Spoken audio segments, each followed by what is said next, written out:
Hi, I'm Beth Miller, the gender and livestock consultant for SEBI.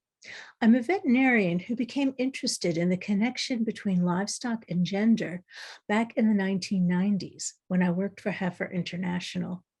We had a grant to examine impact and an opportunity to verify our assumptions. We assumed that increasing production would automatically benefit all members of the family, and also that husbands and wives understood and valued each other's contributions and shared information freely. The impact studies and qualitative data from focus groups of men and women showed us that many of these assumptions were false. First, we wanted to know why so few households that participated in the training programs did not actually implement the recommendations. We learned that men enjoyed going to training, even on topics relating to women's traditional tasks, such as sanitation, but did not necessarily pass the information on to their wives.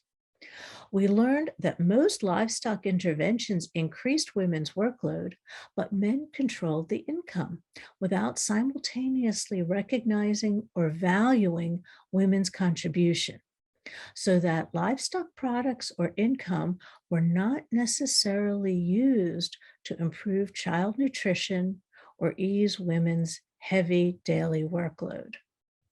We also found that projects exclusively with women were more successful initially, but once they became profitable, the men took over, especially in countries with a high gender inequality index, where women have significantly less power than men within households, communities, government, and other institutions.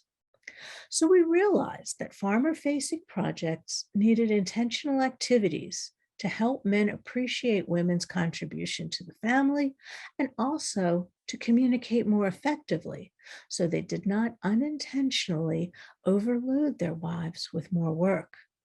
We learned that we had to invest in developing women's own agency and capacity to make decisions, and this required working with men to gain their support. Otherwise, women had many disincentives to commercialize their livestock work. They couldn't make decisions about the purchase of inputs or use of products. I personally became interested in how project outcomes could be improved when we take the time to understand the cultural context of our interventions.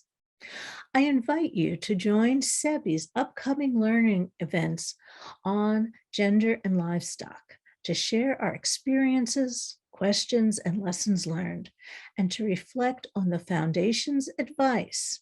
If we do not seek to understand and address power imbalances, then we risk reinforcing them. Thank you.